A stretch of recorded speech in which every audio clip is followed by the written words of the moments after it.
نضر الله وجوها لم تزل مثل السحاب من وريد القلب تروي عند من كل الهضاب. أعوذ بالله من الشيطان الرجيم. بسم الله الرحمن الرحيم. الحمد لله رب العالمين. قرآن کریم کی سورہ مبارکہ سورہ فاتحہ کی پہلی آیت الحمد للہ رب العالمین، اس کا ترجمہ ہے تمام تعریفیں اس اللہ کے لیے جو سارے جہانوں کا پالنہار ہے، یعنی سارے جہانوں کی پرورش کرنے والا ہے۔ قرآن کریم یہ اللہ کی ایسی مقدس کتاب ہے جو ہر زمانے میں قیامت تک جتنے بھی انسان کے مسائل ہوں گے ان تمام کے تمام مسائل کا حل پیش کرتی ہے۔ اگر دنیا میں غلط نظریات چل رہے ہیں تو ان نظریات کا رد، ان تھیوریز کا رد، یہ بھی قرآن کریم میں موجود ہے۔ قرآن کریم کا یہ پہلا لفظ الحمدللہ بہت ہلکا سا لفظ ہے، مگر یہ ایک صرف دو کلمے الحمد للہ، جس میں ہم کہتے ہیں تمام تعریف اللہ کے لیے، تو فرماتے ہیں کہ یہ اس زمانے کے کن مسائل کو حل کرتا ہے۔ تو کہا کہ اس زمانے کا سب سے بڑا مسئلہ کیا ہے؟ ایتھیزم، یعنی ہماری اسکولوں میں، ہماری کالجوں میں، ہمارے لٹریچر میں کیا پڑھایا جا رہا ہے کہ یہ دنیا خود بخود بن گئی، اس کا کوئی بنانے والا نہیں۔ جب آدمی الحمدللہ کہتا ہے تو اس کا مطلب یہ ہے کہ وہ ایتھیزم کو کنڈم کرتا ہے۔ کیوں کہ جب اس نے کہا کہ تمام تعریفیں اس اللہ کے لیے جو سارے جہانوں کا پالن ہار ہے، تو اب اللہ کی وحدانیت کو اس نے مان لیا۔ اسی طریقے سے بدھسٹ عقل جیسا کہ بتایا گیا تھا کہ ہمارے زمانے کی ایک بہت بڑی بیماری جو پچھلے 1990 سے لے کر جب سے انٹرنیٹ آیا اس وقت سے لے کر اب تک سوشل میڈیا اس کے بعد آیا، ان دونوں چیزوں نے انسانی معاشرے کے اندر میں کون سی بیماریاں پھیلائی۔ تو انسانی معاشرے میں اس انٹرنیٹ اور ویب سائٹ اور سوشل میڈیا کے کلچر میں سب سے بڑی بیماری جو انسانی معاشرے کے اندر میں پھیلائی وہ کیا ہے؟ خود پسندی، یعنی ہر آدمی اپنی تعریف کو پسند کرتا ہے۔ ہر آدمی اپنی تعریف کو پسند کرتا ہے کہ ہر آدمی یہ چاہتا ہے کہ وہ خود بہت اچھا ہے، اس سے اچھا کوئی نہیں۔ اس کے لیے انہوں نے جیسا کہ کہا کہ انہوں نے یہی سسٹم ڈیولپ کیا۔ پہلے ویب سائٹ تھا تو ویب سائٹ کے اوپر کیا کہ کتنے لوگوں نے ویب سائٹ کی وزٹ کیا، 5 لاکھ 10 لاکھ 15 لاکھ 20 لاکھ لوگوں نے وزٹ کیا۔ پھر آہستہ آہستہ سوشل میڈیا آیا، تو سوشل میڈیا کے اندر میں یوٹیوب آیا، تو یوٹیوب کے اندر میں کتنے ویورز ہیں، کتنے سبسکرائبر ہیں۔ پھر اس کے بعد دھیرے سے انہوں نے اسنیپ چیٹ لائے، پھر انسٹاگرام لائے، تو اب کیا ہے اس کے اندر میں انسان دیکھتا ہے کہ وہ کتنے ویورز ہیں، 2000 آدمی نے دیکھا، 10,000 آدمی نے دیکھا، 10 لاکھ آدمی نے دیکھا۔ تو فرماتے ہیں کہ اس سے انسان کے اندر میں عجب، خود پسندی آئی کہ وہ اپنے کو پسند کرتا ہے۔ جب انسان کے دماغ میں یہ بیٹھا کہ میں اچھا، میری نگاہ میں میں اچھا، تو خود بخود اس کے دماغ سے اللہ رب العزت کی تعریف اور اللہ کی اچھائی چھپ جاتی ہے، اور خود انسان صرف اپنے ہی میں مست ہو جاتا ہے، وہ اسی چکر میں ہوتا ہے۔ اسی لیے آپ دیکھیں اس کلچر نے کیا کیا، اسی کلچر کی وجہ سے فلٹر لائے ہوئے، کالا آدمی بھی سفید ہو جاتا ہے، چہرے پر کچھ خراب ہے تو اچھا دکھے، تو فلٹر کیا ہے؟ یہ خود پسندی۔ اسی کو میک اپ لائے، پہلے عورتیں میک اپ کرتی تھی، اب مرد بھی میک اپ کرنے لگے، تو میک اپ لائے، یہ سب خود پسندی۔ کار کلچر، ہمارے پاس مرسیڈیز ہے، BMW ہے، فراری ہے، ایسی بڑی بڑی گاڑیاں، تو یہ سب خود پسندی۔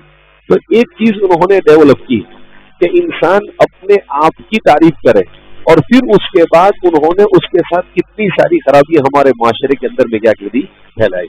کہا اس سے ایک اور بیماری ہمارے معاشرے کے اندر میں پھیلی، اس کو کہتے ہیں ناہیلزم. ناہیلزم کا مطلب کیا ہے کہ انسان ہر چیز کو بے مقصد دیکھے، یعنی کسی چیز کا کوئی مقصد نہیں. دنیا کے اندر میں جو بھی چیز ہے ٹھیک ہے، کوئی مقصد نہیں، ایسے ہی دیکھا رہے، بے سود ہے، بے فائدہ ہے.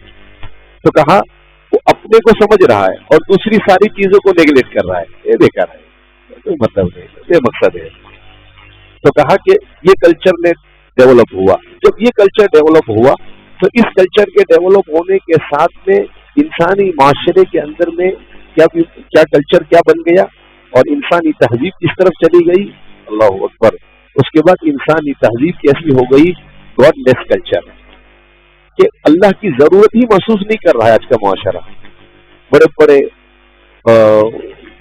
ان کو دیکھو لوگوں کو تو وہ ایسے بیان دیتے ہیں جیسے وہ خود خدا بن کے بیٹھے ہوئے ہیں. تو گاڈ لیس کلچر کہ اللہ کی ضرورت کو انسانی معاشرہ محسوس نہیں کرتا. کیا ہے کہ سب کچھ انسان کرتا ہے، انسان سے ہوتا ہے، انسان جیسا چاہے ویسا. اس لیے آپ دیکھو موٹیویشنل اسپیکر بھی ہوتے ہیں، آپ اپنے سیلف کانفیڈنس آپ اپنے سے جو چاہے کر سکتے ہیں ایسا. تو یہ جملہ چھوٹا سا ہے لیکن اس جملے کے پیچھے ہمارا ایک پورا عقیدہ اور ہماری فکر اور سوچ کیا ہوتی ہے، برباد ہوتی ہے. اسلام کہتا ہے کہ انسان کو کانفیڈنس ہونا چاہیے لیکن اوور کانفیڈنس نہیں ہونا چاہیے. ہمارے معاشرے میں اوور کانفیڈنس کہ آدمی کسی کو کچھ نہیں گنے اور اپنے ہی کو گننا شروع کر دیتا ہے. تو اس لیے فرماتے ہیں کہ یہ ساری بیماریاں جو ہے، ان ساری بیماریوں کا ٹریٹمنٹ اللہ نے صرف 2 کلمے سے کیا، الحمدللہ. اسی لیے امام ابن الجزری رحمۃ اللہ علیہ فرماتے ہیں کہ الحمدللہ اللہ کے سارے ناموں کا خلاصہ ہے. اللہ کے 99 جو نام ہے ان سب کا خلاصہ اگر ہے تو الحمدللہ. یعنی آپ نے الحمدللہ کہا، اس کا مطلب یہ ہے کہ اللہ رب العزت کے 99 نام کا آپ نے اعتراف کر لیا. اللہ کے 99 نام کا آپ نے کیا کر لیا، اعتراف کر لیا. امام نزار الحمادی وہ کہتے ہیں کہ اللہ نے اپنی کتاب کو الحمدللہ سے کیوں شروع کیا؟ کہا انسان کو بامقصد زندگی بتانے کے لیے کہ بھائی تم ایک مقصد سے دنیا میں آئے ہو، بے مقصد ناہیلزم نہیں ہے. تو مقصد تمہارا بھی مقصد ہے اور اس دنیا کا بھی مقصد ہے. بغیر مقصد کے اس دنیا میں کچھ بھی نہیں ہے. تو فرماتے ہیں کہ ایک قرآن کریم کے ایک 2 جملے اور ایک آیت دنیا کے ساری فکروں کو کیا کر دیتی ہے، کنڈم کرتی ہے اور انسان کو خالق کے ساتھ جوڑتی ہے. اسی لیے امام راغب اصفہانی رحمۃ اللہ علیہ انہوں نے عجیب بات لکھی ہے. امام راغب اصفہانی فرماتے ہیں کہ الحمدللہ رب العالمین کی جو صورت ہے، اس صورت نے انسان کو اس دنیا میں اس کے آنے کے 3 مقصد بتائے. کتنے مقصد بتائے؟ 3 مقصد. ہم کو خود معلوم نہیں ہے کہ ہم دنیا میں کیوں آئے. ابھی میں پوچھوں کہ بھائی بتائے کہ ہمارے اس دنیا میں آنے کے 3 مقصد کیا ہے، تو شاید ساتھی میں سے کوئی نہیں بتا سکتا ہے. امام راغب اصفہانی فرماتے ہیں قرآن اور حدیث کو جب دیکھو اور سورہ فاتحہ کو پڑھو تو 3 مقصد سامنے آتے ہیں. کیا مقصد ہے؟ سب سے پہلا مقصد یہ ہے کہ اللہ کی عبادت کے لیے پیدا ہوا. ٹھیک ہے، یہ تو جانتے ہیں وما خلقت الجن والانس الا لیعبدون. دوسرا مقصد کیا ہے؟ دوسرا مقصد یہ ہے کہ انسان اس دنیا میں عدل کے ساتھ زندگی گزارے، انصاف کے ساتھ، ہر ایک کے ساتھ انصاف، اپنوں کے ساتھ بھی غیروں کے ساتھ بھی. قرآن کریم تو عجیب اللہ کی کتاب ہے. قرآن کہتا ہے وَلَا يَجْرِمَنَّكُمْ شَنَآنُ قَوْمٍ عَلَىٰ أَلَّا تَعْدِلُوا. یعنی میدان جنگ وار ہو رہا ہے. کہا وار جب ہو رہا ہو اس وقت کبھی تم ظلم مت کرو. یہ تو کوئی بات ہے، کوئی کہہ رہے کہ ایسے کیسے ہو سکتا ہے؟ وار ہو رہا ہے، جنگ ہو رہی ہے. جنگ میں اس کا مطلب کیا کہ اصل میں نبی کریم صلی اللہ علیہ وسلم کے زمانے جو جنگیں ہوتی تھی ان جنگوں میں کیا کرتے تھے، جب کسی سے بہت دشمنی ہو تو اس کا کان کاٹ دیتے تھے، اس کا ناک کاٹ دیتے تھے، اس کا مسئلہ کر دیتے تھے. تو قرآن کریم نے اس سے منع کیا وَلَا يَجْرِمَنَّكُمْ شَنَآنُ قَوْمٍ عَلَىٰ أَلَّا تَعْدِلُوا. کہا کسی قوم کے ساتھ اتنی دشمنی مت کرو کہ تم ایسے اپنا غصہ اتارنے لگا. نہیں، وہ لڑ رہے اس کے ساتھ لڑو، بس ختم ہو گئی بات. لیکن آپ کسی کا مسئلہ نہیں کر سکتے ہیں. اگر لڑ رہے ہیں آپ، اگر آپ نے کسی جگہ پر حملہ کیا تو وہاں پر بچوں کو نہیں مار سکتے، اسلام منع کرتا ہے۔ اگر آپ لڑائی کر رہے ہیں تو بوڑھوں کو نہیں مار سکتے ہیں، جو آپ کے ساتھ نہیں لڑ رہے ان کو آپ نہیں مار سکتے ہیں۔ تو فرماتے ہیں کہ انسان کو عدل سکھایا، زندگی کے ہر قدم پر انصاف کے ساتھ چلے، انسان نا انصافی نہ کرے۔ اور تیسرا، امام راغب اصفہانی فرماتے ہیں تعمیر الارض، کہ انسان کا کام یہ ہے کہ دنیا میں اس کے ذریعے سے آبادی ہو، دنیا کے اندر میں فساد نہیں، دنیا کے اندر فساد ختم ہو اور دنیا کے اندر میں امن و امان قائم ہو۔ اب دیکھیں دنیا کے اندر میں پیٹرول کے لیے پوری کنٹریاں ختم کیا ہے، تو تعمیر نہیں ہو رہی، تخریب ہو رہی ہے۔ اسلام اس کے خلاف ہے۔ اسلام نے جنگ کو کہا بھی ہے تو بہت زیادہ مجبوری کے درجے میں، ورنہ ایسے ڈائریکٹ اسلام نے کہ چلو لو اور مارنا شروع کر، نہیں۔ اسی لیے اسلام میں جنگ کے اصول کو ایسے بیان کیا جاتا ہے کہ جب جنگ کے لیے جاؤ تو پہلے جس سے جنگ کرنی ہے اس کو اللہ کی طرف دعوت دو کہ ایک اللہ کو مانو۔ جب وہ نہیں مانے تو اس کو کہو کہ چلو تم جزیہ دو، ٹیکس دو۔ اگر وہ نہیں مانے تو پھر اس کے ساتھ جنگ کرو، یعنی جتنا ہو سکے اس کو۔ تو انسان کے تخلیق کا جو مقصد ہے وہ مقصد ہی یہ ہے کہ اس دنیا کو تعمیر کرنا، اس دنیا کو بسانا، اس دنیا کو گلزار بنانا، اللہ نے اس کے لیے اس کو دنیا کے اندر میں بھیجا ہے۔ لہذا اسلام کسی بھی تخریبی عمل کو دنیا کے اندر پسند نہیں کرتا ہے۔ اسی لیے اور کتاب میں پڑھ رہا تھا، اس کتاب کے اندر میں لکھا کہ اس زمانے میں سورہ فاتحہ انگریزوں کو بھی سمجھ میں آئی، اس کو سمجھ میں آئی انگریز۔ کہا دنیا کے اندر میں انگریز اور یورپین اور امریکن اقوام یہ سمجھتے تھے کہ دنیا کے human rights, children rights, women rights, یہ ساری چیزیں سب انہی کے پاس ہیں اور وہی ٹھیکہ لے کے دنیا کے اندر میں بیٹھے ہیں۔ کہا جب غزہ میں انہوں نے بچوں کو مارا، جب انہوں نے عورتوں کو مارا، انہوں نے بوڑھوں کو مارا، انہوں نے بے قصوروں کو مارا، انہوں نے ہسپتالوں کو اڑایا، انہوں نے اسکولوں کو اڑایا، تو سمجھ میں آیا کہ ان کے اندر میں کوئی انسانیت نہیں ہے، یہ اپنے فائدے کے لیے رائٹس ہے، دوسرے کے لیے کوئی رائٹس نہیں ہے یہاں پر۔ تو کہا جب انسانی تہذیب خالق سے کٹتی ہے، قرآن میں اللہ فرماتے ہیں رسول اللہ فانساہم انفسہم، جب انسان اللہ کو بھولتا ہے تو خود اپنے آپ کو بھی بھول جاتا ہے، انسانیت سے بھی گر جاتا ہے، اس کے اندر میں انسانیت باقی رہتی نہیں ہے۔ تو فرماتے ہیں کہ الحمدللہ کے ذریعے سے خالق کے ساتھ جوڑا جاتا ہے، انسان کو اللہ اپنا تعارف پیش کرتا ہے کہ بھائی ہر جگہ پر تعریف کس کی کرے گا؟ اللہ کی کرے گا۔ اس کی تعریف کرے گا اللہ کے علاوہ تیرے دماغ میں اور کوئی نہیں ہونا چاہیے۔ کہا جب ہر جگہ پر اسے اللہ نظر آئے گا تو کیسی زندگی گزارے گا؟ بہترین زندگی گزارے گا، خود اپنے لیے بھی امن کا پیغمبر بنے گا، اپنے گھر والوں کے لیے بھی، اپنی سوسائٹی والوں کے لیے بھی، اپنے معاشرے کے لیے بھی۔ تو کیا فرماتے ہیں کہ خدا یعنی اللہ سینٹرک، کہ اللہ ہی سب کچھ ہے، اس ہی سب کچھ ہے۔ اس فکر کو بیان کرنے کے لیے اللہ رب العزت نے اپنی کتاب کا آغاز الحمدللہ سے کیا کہ سب کچھ کرنے والی ذات اللہ کی ہے، یہ اپنے دماغ میں بٹھاؤ۔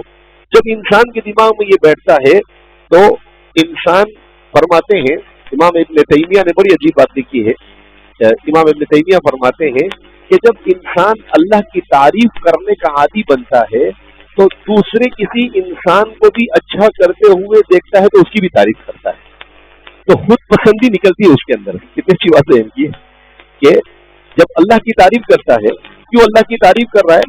اس لیے کہ اللہ نے پیدا کیا ہم کو، اللہ نے ہم پر احسانات کیے، اللہ نے ہم کو سب کچھ عطا کیا۔